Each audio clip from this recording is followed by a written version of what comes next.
Okay, it is 8 p.m. on April 23rd, at least East Coast time, and hopefully we have people from all over the country and maybe even all over the world joining us today on this webinar.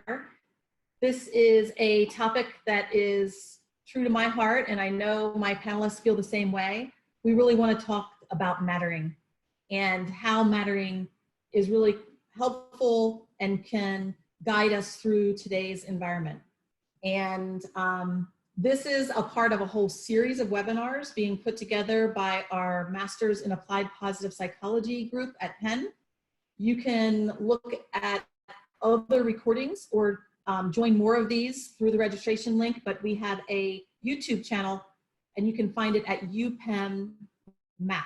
So you'll see this recording there in case you want to refer to it to other people, or you can go watch some that already happened earlier this month and that are coming up in the coming days. I wanted to also welcome our special guests and speakers with me here today. First, we have Dr. Isaac Prilleltensky, and Isaac is one of our professors in the MAPP program, and he is an author of many books that you see here on the screen. And he is also the former dean of the School of Education and Human Development at the University of Miami, where he currently serves as vice provost for institutional culture.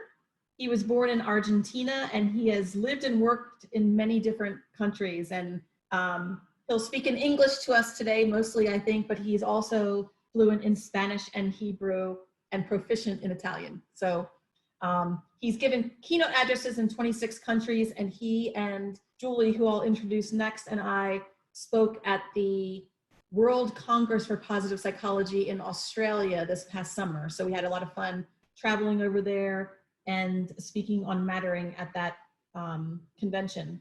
You'll see here on the screen that he leads a research team that developed a website called, the website's actually funforwellness.com, and it's a research-based online platform to promote health and wellness using videos, games, and humor. And you'll see the website on the screen is actually about his books, The Laughing Guide. So he's got a great sense of humor and teaches us great things through that humor. He has a book coming soon, and Isaac, maybe you'll let us know like when that might exactly be, on mattering, called How People Matter, Why It Matters to Health, Happiness, Love, Work, and Society, that he has written with his wife, who I saw is one of our attendees today. So welcome her here as well. Our second guest speaker with me here today is Dr. Julie Haslett, and she is also a Masters of Applied Positive Psychology graduate. She is a physician who is a faculty member at the UVA Schools of Nursing and Medicine, and graduated from Penn with the MAPP degree in 2014. Over the past 10 years, she's focused her academic work on applications of positive psychology in academic healthcare, which is huge to our discussion today. All of our heroes out there in healthcare right now. Her current research is on the role of mattering in the professional satisfaction of clinicians and whether mattering has a role in the prevention of burnout. I see a lot of friends and folks on the call today. My name is Rebecca Lamperski. I graduated in 2018 from Penn with a Master's of Applied Positive Psychology, and my capstone was on the subject of mattering. While I was writing that capstone, I formed a small group of us that I now call the Mattering Network, and we just keep each other informed of different research, different books, different things that apply to mattering, and we just have an ongoing email communication from across the US and up into Canada. So I really appreciate my folks joining me here today as we talk through with you folks about mattering. Here's also some, sorry I didn't change the thing here. This is some articles and things that Julie has been involved with. So also our tech guru tonight is Anna Irani, and She is doing a webinar tomorrow night, so I wanted to put just a quick plug out there. Her title of her webinar is Positive Altruism. And altruism is behavior motivated by the unselfish goal of helping others. So it's funny because, and I don't know if you can unmute yourself. We were talking about this right before we started. We're talking about like, I matter and we matter, and yours is too, that you matter. So these two subjects are really intertwined with each other. Yeah. Sounds great. Thanks for the plug, Rebecca. Yeah. All right. So first thing we're going to do here is talk about what is mattering. Then we are going to talk about what makes mattering important right now. And then we want to talk about how you can create mattering. Now, keep in mind, you can put questions in the question and answer center section, and we'll also use the chat box. So if you'll want to find those things on your screen or on your phone. And even if you have a question and you end up putting it in the chat box, that's okay. Anna's going to be looking for that for us and call out any good questions along the way. So I'm going to start off with asking Isaac to tee up for us really a basic and really powerful definition of mattering. And then I'll take it from there with a little bit more detail. Thank you so much, Rebecca. It's nice to be with everyone, some of my former students. It's really fantastic and great colleagues like Rebecca and Julie. Before I go on with the introduction, the definition of mattering, I do want to remind people of the funforwellness.com website, because many of the strategies that I will be sharing with you tonight have been the subject of 2 randomized controlled trials. And we have published the results in several publications.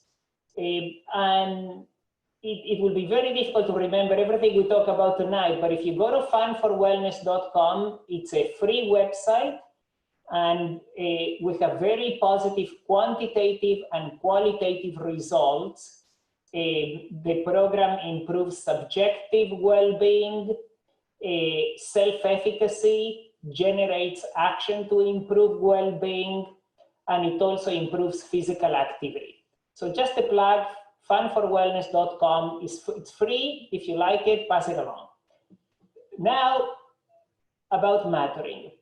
As you can see on the wheel of mattering, mattering really consists of 2 central constructs: feeling valued and adding value.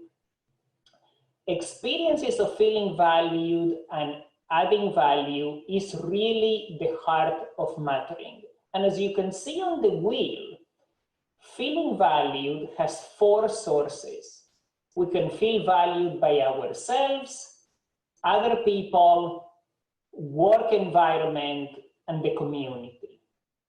And that is 50% of the equation. The other 50% is how we add value also to ourselves, to other people, to work, and the community. And the reason that I think mattering is really important is because these 2 constructs, feeling valued and adding value, they really encapsulate a great deal about the human experience. We all want to feel visible, appreciated, recognized, and we also want to have a sense of control, mastery over the environment, and that's about adding value, a sense of self-efficacy. And we concluded, right now actually, these days, we concluded a validation study of an instrument assessing mattering, and it turns out that the model on the screen is correct. So we found that it's a bi-factor construct. What that means is that there is a general mattering factor, and also there are 8 subscales or 8 subdomains, which is each one of the slices of the pie or the wheel that you see in different colors. So we're very excited that this isn't just a theoretical construct, but it has empirical validation.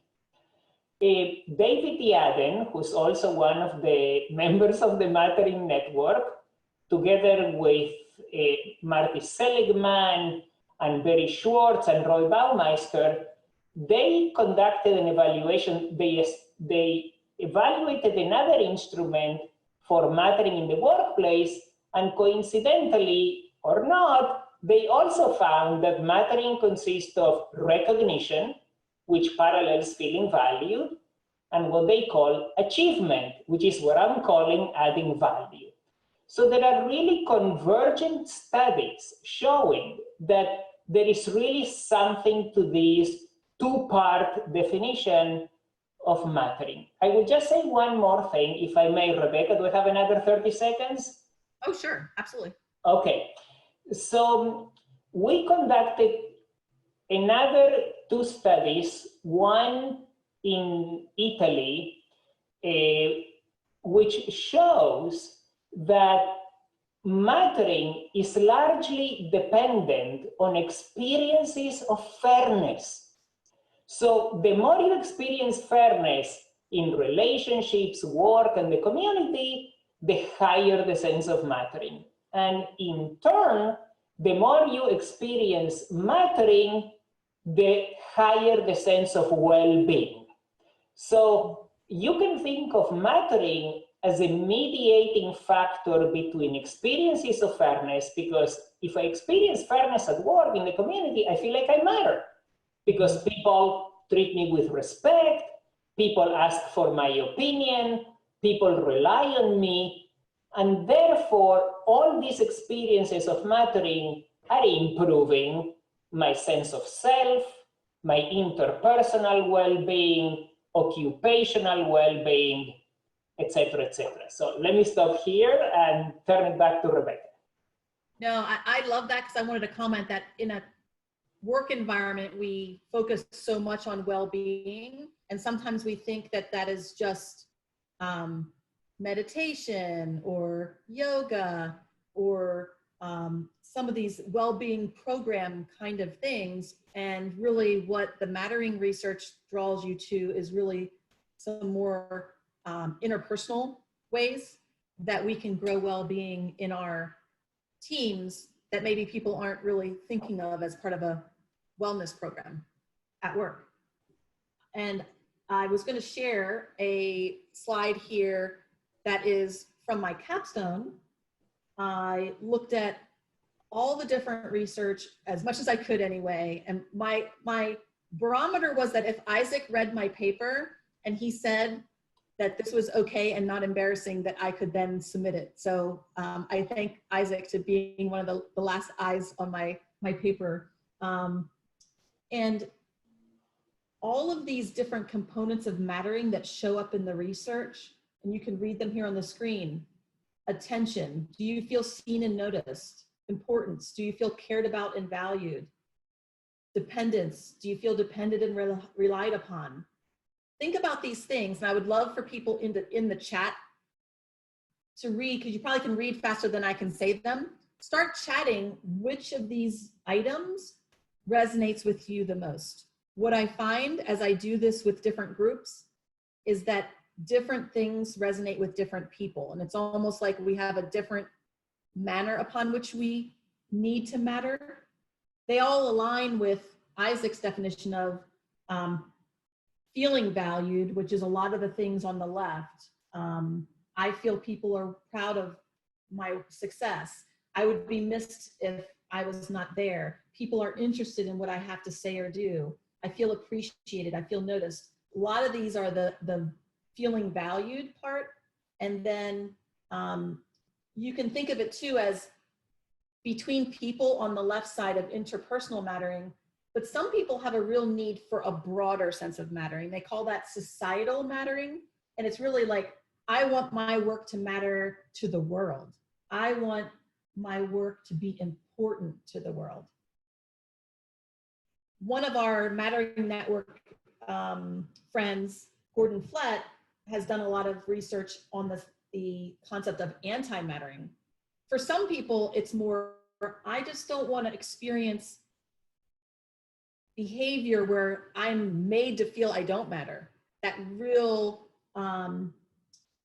experience, that anti-mattering behavior could be demeaning behavior. And so there's research out there now more on even anti-mattering as a definition of in the mattering work. And then that organizational mattering that Isaac was talking about, where they're really talking about recognition and achievement.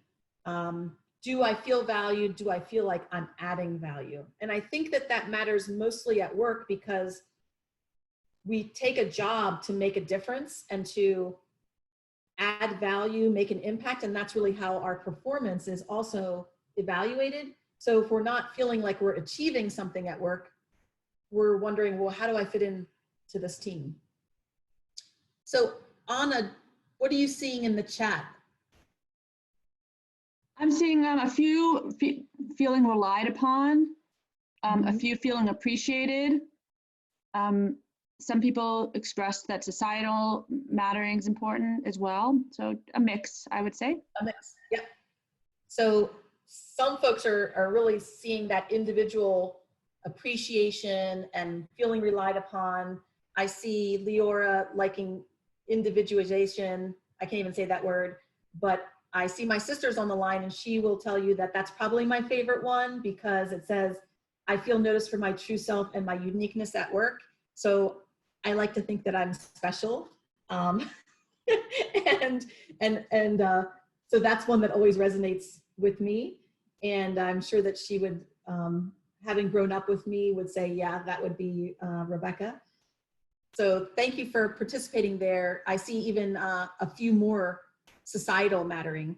This is important, because if you know what you need, then you can also try to craft an environment or a job that provides that particular sense of mattering to you, or ask for what you need in that from your supervisor or your teammates. Julie, I would love to get your comments on the definition of mattering, because especially being in the healthcare industry / environment right now, this is something that's probably really critical to them. Do they feel they matter right now? And how are they looking at this? So I think there's a lot of really, really interesting things that we could talk about. I think one of the things that's been interesting in my research, Isaac referred to the scale that David Yaden and Marty and Roy Baumeister and Barry Schwartz and their colleagues created with organizational mattering. There's another one about mattering at work that came out by from a graduate student, whose last name is Young, where she really used the interpersonal and societal. And in the work that we've been doing, we actually have used both of those scales with clinicians in healthcare. And the one from mattering at work with Jung actually has correlated more with our qualitative findings in healthcare. And I think it's because the organizational mattering scale talks a lot about organizational affiliation. And so I think that there are a lot of clinicians who see kind of their affiliation with their patients or maybe their smaller work group, and they don't see it with the larger organization necessarily. And so it has made for an interesting finding, because everything else correlates so well with what Isaac was talking about. So I think the other thing that is interesting right now, I did a seminar with a bunch of medical students on Monday of this week. And because of the issues with PPE, or the personal protective equipment, all of our medical students have been taken out of their rotations right now, because there's not enough protective equipment to go around if we have another layer of individuals involved. And they definitely were feeling like they didn't matter. They felt like they had a contribution to make. They wanted to be involved. you know, they're seeing this giant need, and they really want to be in it. And we ended up having a fairly in-depth conversation around how sometimes positive intents can be misinterpreted as not mattering. And then the last thing that I would say is, I think going back to Isaac's wheel, one of the things that we're seeing is there are dichotomies of mattering, perhaps. I think that a number of people in healthcare definitely feel valued by their patients, and they definitely feel like they add value, but they're conflicted because they also have their home and their families where they also feel valued and they feel like they add value. And right now, to some extent, they're mutually exclusive. And so a lot of conflict for individuals who are having to kind of think about those things right now. Yeah, they know how much they are mattering to the patients, but then they certainly know how much they matter to their families, but they could bring sickness home, right? And so how do they balance who they matter to? And if you're a single parent, you know, who do you ask to take care of your children? How do you balance those? Yes. So a lot of conflicts that I don't feel like we've really, certainly not in my career lifetime, I've never had to deal with this kind of conflict before. Wow. So I would love to do a quick poll, and Anna and I figured out how to do this in Zoom right before the call. We were really excited. So I'm going to have her go ahead and launch our poll. And I would love to know what your sense of mattering is right now. It's actually a 1 to 10, and it's completely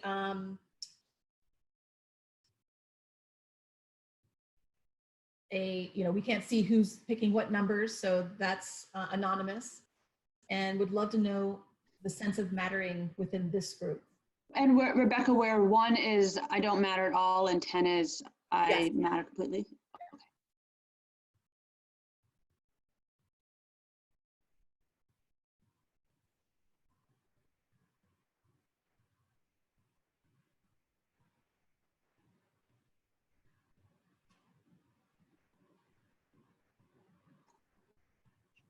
How long would you like to give it? We're about I think we 50 seconds. 26 to the 34, so I think we can go ahead and end the poll and share that. Okay, great.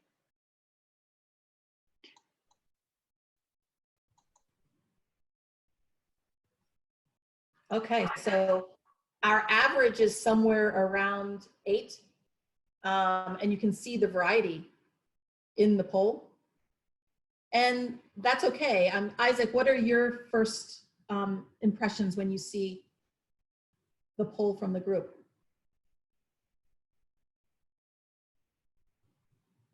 I think based on other studies, that would make sense. And I think it correlates quite highly with levels of well-being. Usually when you ask folks about their level of well-being between 0 to 10 or 1 to 10, most people are between 7.5 and 8.5. So this computes. Mm-hmm. Now, something I wanted to say, if I may, Absolutely. is that especially during these days, people are experiencing the crisis in many different ways. You know, it's just a fact of diversity. And even though we keep hearing from TV and news anchors, we're all in this together, we are not. We should all be together. That would be wonderful. That would be really fantastic when we can provide medical personnel with the PPE that they require. When in Florida there were 5 million applicants for unemployment and they were able to process only 40,000. And, you know, because the system is just broken. There is money, they don't know how to disperse it. I could give you many examples, but I think it's really important to be attentive to the fact that many people are feeling right now that they don't matter. Building on what Julie said, it's medical personnel, it's nurses at the front lines, it's people who are living from paycheck to paycheck, who don't have $400 in the bank for an emergency. There are 48 million people who don't have more than a few $100 in the country. So speaking personally, I am very affected by the situation. So I think there are a lot of people with experiencing these dichotomies that I'm frankly enjoying my time at home. I'm very privileged. I still get paid. I get to do my work from home. But there are a lot of people suffering right now who are not feeling very valued. So I just want to remind ourselves of the wide diversity of experiences with respect to mattering right now. So I can see even on the call that some people are not feeling great right now. Right. And I think that it can probably fluctuate, right? Day to day, week to week, or if it's a business that has had to shut down, they may feel, well, yes, I understand, but I feel like too, I'm suddenly non-essential. So we've even named some of these businesses non-essential businesses, and that's their livelihood, and that's the livelihood for their families. But it can lead to people feeling like, I don't matter, and my business doesn't matter, but it matters to me and it matters to my family. And we know we miss those services and we miss those people. I've seen a lot of postings on social media, and I myself, like, you can't make it to the hairdresser, but I still Venmo'd my hairdresser, you know, my monthly hair color fee, because I know that she's not working. But I'm, like you, very grateful that I've been able to work from home. So I haven't had a loss of income. If anything, I'm not paying for gas. I'm not eating out as much. And so I'm probably spending less right now and making the same amount of money. So I can certainly afford to continue to pay some folks that are out of business right now. But thanks everyone for completing the poll and your honesty there. Know too that there could be someone on your team, for a variety of reasons. There could be a friend that doesn't feel they matter right now, and now's a great time to reach out and just see how people are doing. I think this does get back though to Isaac's statement about mattering and fairness. I think it's a very important point. Mm-hmm. Tell me a little more about that. Well, I mean, just the inequalities in our society. I don't know that I need to say any more beyond that. Thank you.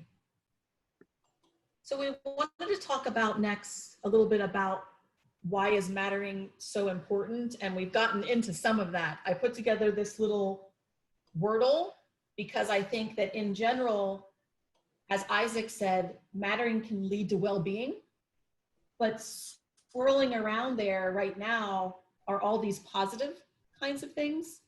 But there's also, as you can see, isolation, people feeling disconnected and alone. And so I feel like all of these positive yet also challenging things are swirling around our well-being that all connect to why mattering is so important. Isaac, would you like to talk a little bit more about what you found as the importance? Yes, and I think we talked a little bit about what happens when there is mattering, right? So well-being is improved, but the research also says that when there isn't mattering, when you don't have a chance to add value, or when you are not feeling valued, all kinds of negative consequences come about. People feel helpless, people feel depressed, people feel invisible, etc., etc. So I believe there are really two things that during a crisis are really essential to regain a sense of mattering. One is a sense of control, and two, it's a sense of community. So let me say a little bit about each. There is a lot of research supporting the fact that a sense of control in general, but especially during crisis, is really very important, because we feel that there is so much uncertainty out there that we are yearning for a sense of predictability and control. So how can you exert control? Some things are out of our hands, right? Some people are managing the crisis in ways that are not very helpful. We can't really change some of those things. Some people are irresponsible. They're outside without masks. They're congregating, etc., etc. But I think it's important to think about what is it that you can control. So in our research team with Aura and colleagues, we think of well-being. We've done research on this. There are 6 main domains of well-being, and we call them I-COPE, for interpersonal, community, occupational, physical, psychological, and economic well-being. So maybe the economic piece, unfortunately, it's out of your hands right now. You know, you can't control whether you will have a job. There are many difficult things that people experience. But I think it's really important to find one of these domains of well-being. Maybe it's the interpersonal, maybe it's the physical well-being, and try to exert as much control as you can. And for that, the books you showed earlier, Rebecca, and the website funforwellness.com, we leverage existing strategies for change. So if you want to have a sense of control, it's really important to pick up strategies that have been proven useful to do that. For example, set a goal. How can I set a goal that will improve my physical well-being at this stage? And very, very briefly, we have 7 strategies of change. They form another acronym, which is Better I Can. And it stands for leveraging behaviors, emotions, thoughts, interactions, context, awareness, and next steps. And we go through all of them in the Fun for Wellness platform. You can play games about these strategies. You can watch videos. You can watch vignettes. You can watch professional actors. Go ahead, Rebecca. You're muted, Rebecca. So those participants the participants or attendees can find those acronyms on the website.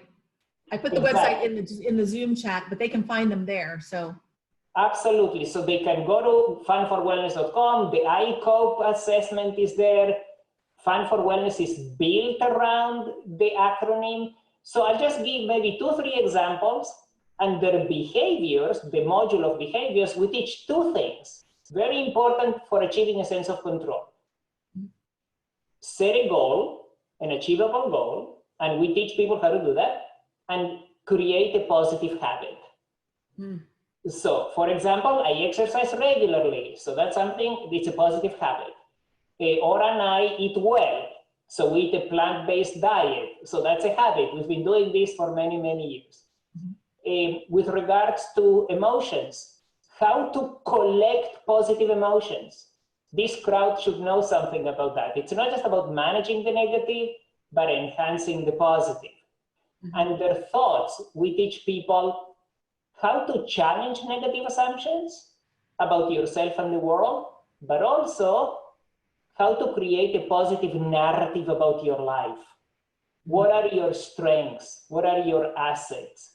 We also teach people under context, the C for Better I Can, the context, we teach people how to read cues in their environment.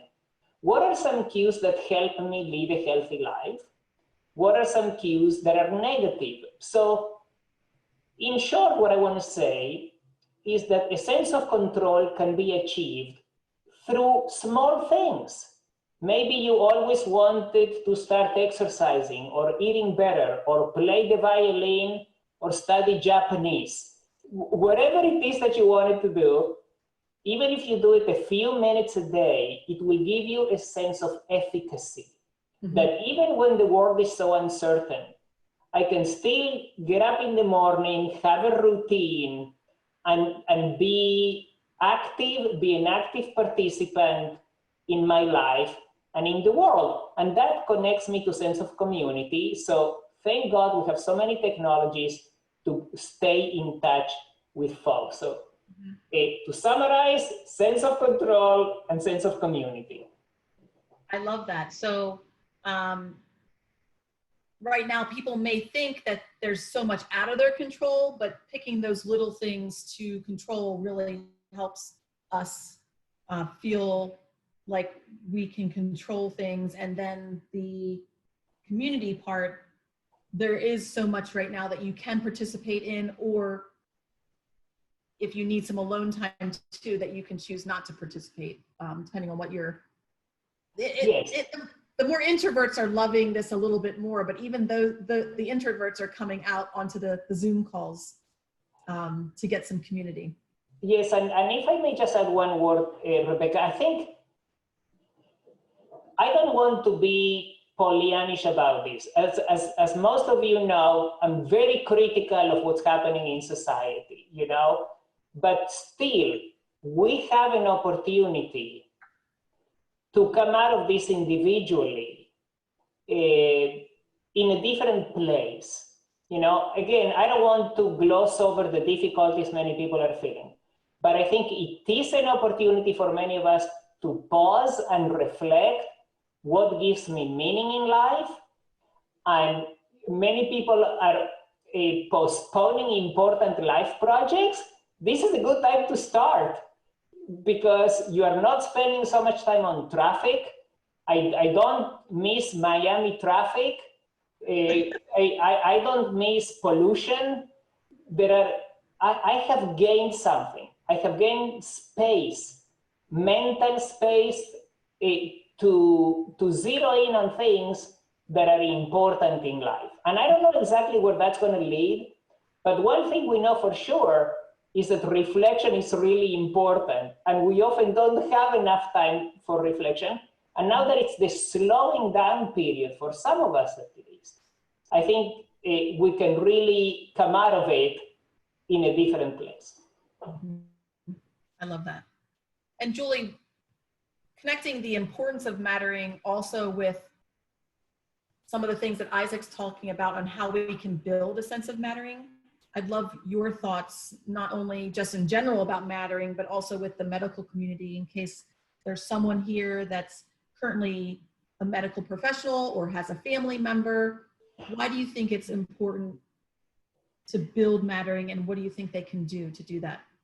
Well, so I want to answer your question, but I've noticed that Nia has had her hand up for a while. So I wanted to give her an opportunity to ask her question before I jumped in with that.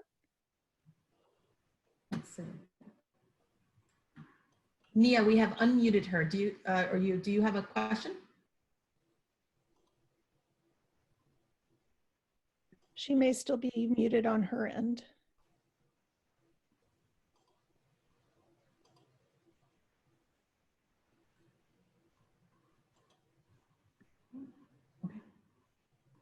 Nia, if you have a question, you can speak now, or you can also put it in the chat.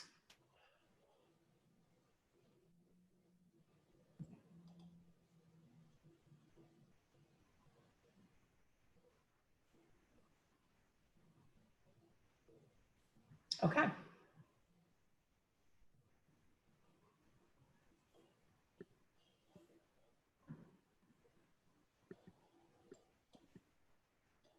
I say we continue and then we give her a chance. I don't see this coming up. So in answer, when you were talking about what can we do to build a sense of mattering? I think anything I would say would kind of be reiterating what Isaac has already mentioned. I think it's a matter of something that is that promotes a sense of self-efficacy. And, you know, Isaac was talking about the things that are in our control.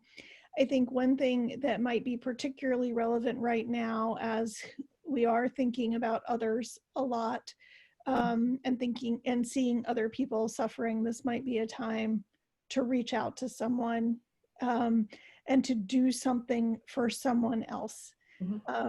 You know, my parents used to always tell me that if I was feeling bad, that the best thing I could do was go help someone else, because that would then not only, you know, would I feel good about what I had done, but if there was a sense of gratitude, then I would feel valued, right? So it's both sides of that virtuous circle. But even if there's not palpable gratitude from them, I have that sense of accomplishment that then I feel valued for myself. And so, you know, right now, I think that that's what I would encourage. I think that we can find ways, even with physical distancing. And my friend Natalie is on the call. She is part of my research team. We talk about how we really hate this term social distancing. We should be talking about physical distancing and social proximity, taking time to do something for someone else. Some of the things that I'm seeing happen and that my team and I are doing, one of our teammates suggested that we have a weekly buddy system on our team. So each week we're being paired with another person, and that's our person to check in on that week, and then it switches. I have felt compelled to, you know, write people notes. I'm working in my home office, and I'm realizing I don't know when I probably buy as many note cards as I buy books. So I have all these books I haven't read that, you know, I think I'm going to get to read while I'm quarantined. And then I have all these note cards that I'm like, wow, I should just start sending these out. And so I started trying to find nurses that I could write to, team members that I could write to, and just sending little written notes to people can make a difference. I've seen churches and other community groups around Easter egging people's houses, and they didn't throw eggs. They literally just said, you know, you've been egged, we miss you, and they had little Easter eggs out there in their yards. And so anything like that that we can do that I think makes people feel like they're missed, that they're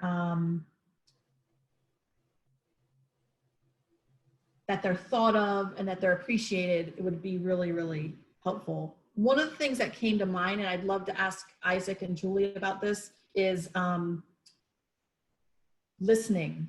I wrote down in my notes that maybe if we just all got really good at listening right now, and not just listening for the words, but listening, and if we're on video, listening for what people aren't saying. Because it feels like if someone doesn't feel they matter, they might not say that straight out. But if we were really listening, we might hear the cues for that. Any thoughts on that? I'm going to ask Julie. Well, I think you're right. I think it's very common for people who don't feel like they matter to become disengaged.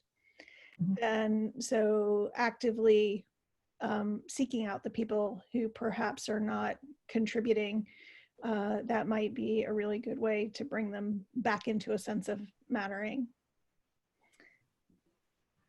Awesome. I'd love to know from our group that is listening in right now, what are some of the things that you're seeing out there that you think are big ways or even small ways that are increasing a sense of mattering? And if anybody wants to talk about one, feel free to raise your hand and we can unmute you. But I'd love to see in the chat the different ideas that you all have.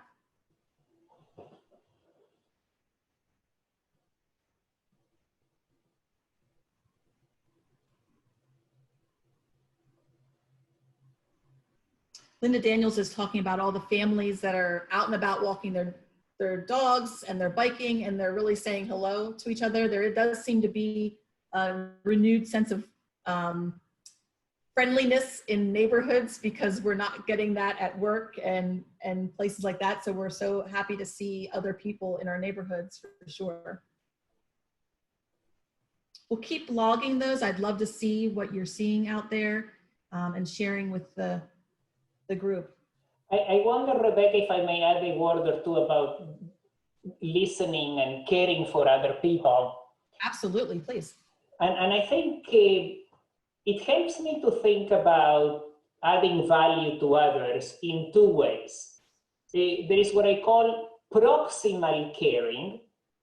Proximal, that is your friends, your patients, your co-workers, that's close to you, that's proximal. But when Julie was talking about a lot of people who may not feel heard, I think about distal caring. These are the people who are not so close to us. I don't come into contact with them. You know, maybe they don't have a voice for whatever reason. And it helps me to think in these two ways because both are important. How do I care about those who work with me, my colleagues, my team, my family, my spouse, my son, you know? But not very far from where we live here in Miami, we live in a nice neighborhood, a nice building. About 3 blocks from here, there are a lot of homeless people. and I keep thinking, distal caring, right? What do I do to improve society in general so that I can have real hope and not fake hope, you know? So I think real hope comes when we, the citizens, can do something to improve conditions for everybody. So, you know, we have 2 prominent examples right now. One is lack of PPEs, you know. We have a colleague on this panel. And 2, the example I just gave in Florida, that the government is broken. There is money to disperse to people, 5 million applicants, only 40,000 got a check, you know? So I think this is, when I think of distal caring, I think about what can we do to improve the government? So, because the government is supposed to be there to help us, but it's failed us big time. So I'm just thinking, if I want real hope, I have to think structurally, not just interpersonally or personally, which are super important. So this is why I go back to the wheel, and in the wheel there are 4 big slices, you know, self, relationships, work, and community. So I see somebody's asking, Isaac, this is big, give us a small steps towards that. Okay, I'm gonna give you a step. Okay, vote.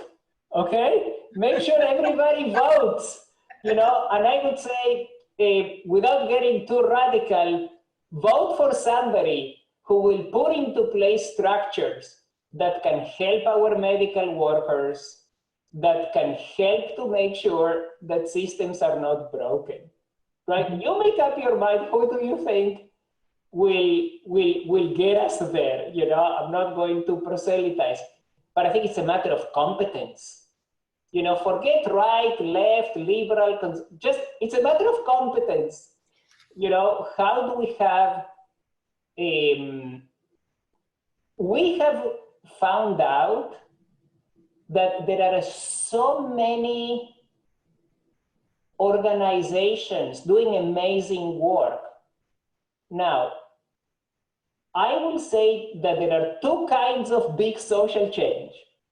One is ameliorative. Ameliorative is to soothe the pain and the suffering. This is hugely important.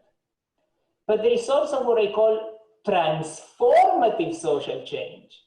Transformative is about fixing the structures, about preventing so many broken systems from failing people. And there are many organizations. For example, I'm an atheist, okay? I'm Jewish, but I'm an atheist. But there is this great organization of churches. It's called Faith in Action. It's a national organization. I'm just giving you one example. They do amazing work, Faith in Action, to support school boards, to support public health efforts locally, to make sure that workers have what they need, that homeless people are sheltered, etc., etc. So when Liz asked me, Isaac, give me one step, find those community organizations that are doing transformative work and join them, support them. Some of them are faith-based, not all of them. There are many of them. So that's my recommendation. We don't need to reinvent the wheel. You know, I don't need to start Isaac.com, you know, to promote social change. There are many organizations doing amazing things. We have to support them. And we have to understand what kind of systemic structural supports we need. So next time there is a pandemic or, God forbid, an earthquake, we are ready. This is about prevention. Mm-hmm. So these are my 2 cents. Mm-hmm. I love it. And Julie, I see you're shaking your head. Anything you wanted to say there? Well, my mind is around some of the things that I'm seeing happen in our community. We live in a fairly small college town, a lot of really nice restaurants that are all about to go under because they live on such a narrow margin to begin with. And so what people started doing was buying gift certificates to the restaurants or getting takeout from those restaurants and then taking them to the first responders. Mm-hmm. So having a chance to support our community and then also express their appreciation to some of the people who are putting themselves out there for the community. So I thought that was kind of cool. Mm-hmm. And the other thing that I've seen happen is a bunch of school kids who have started becoming pen pals with people in nursing homes so that they don't feel like they've been forgotten. Mm-hmm. So that's not directly applicable to what Isaac was just talking about, mm-hmm. but as we were thinking about what was happening in our community, those were the things I was thinking about. Mm-hmm. And my sister is on the line and she's a school teacher. And one of the things that I just thought was so touching is the schools rallying so quickly for the lunches for the kids, drive-by lunches. Like you just drive by, grab the lunches and go home. And she was serving 250, 300 lunches a day outside of a very small little elementary school. And so that happened so quickly, knowing that those kids mattered to those schools and that they knew that they weren't getting food. And I'm in Pittsburgh, a Pittsburgh public school was posting a list of 8 different drop-off sites. Like they have so many students that there was 8 different places that they were offering up lunches for kids that needed them. So it just shows you how quickly our communities rallied to do something different that they had never thought that they would need to do, but because the people did matter to them.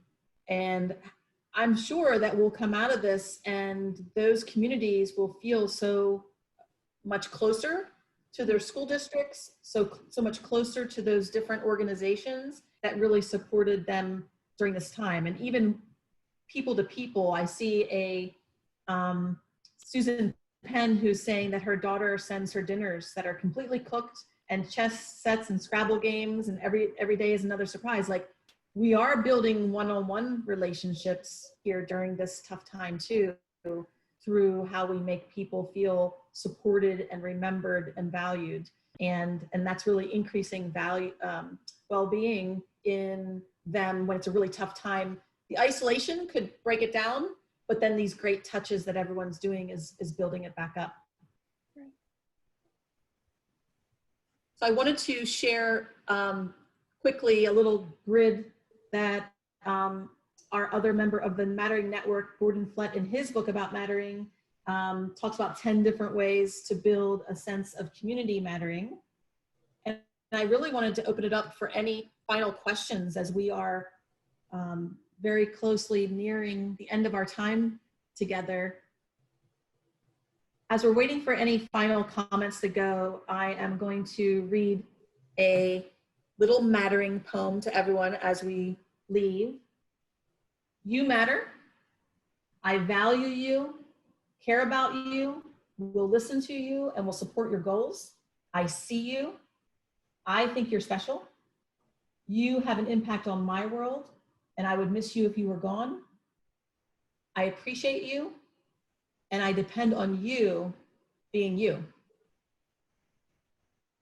So thank you so much for joining us. We really appreciate it, and we hope that you spread mattering out there in the world and that today was valuable to you. Thanks for all that attended. And thank you so much, Julie and Isaac, for joining me, as always, part of the Mattering Network, and Anna for your technical guru there.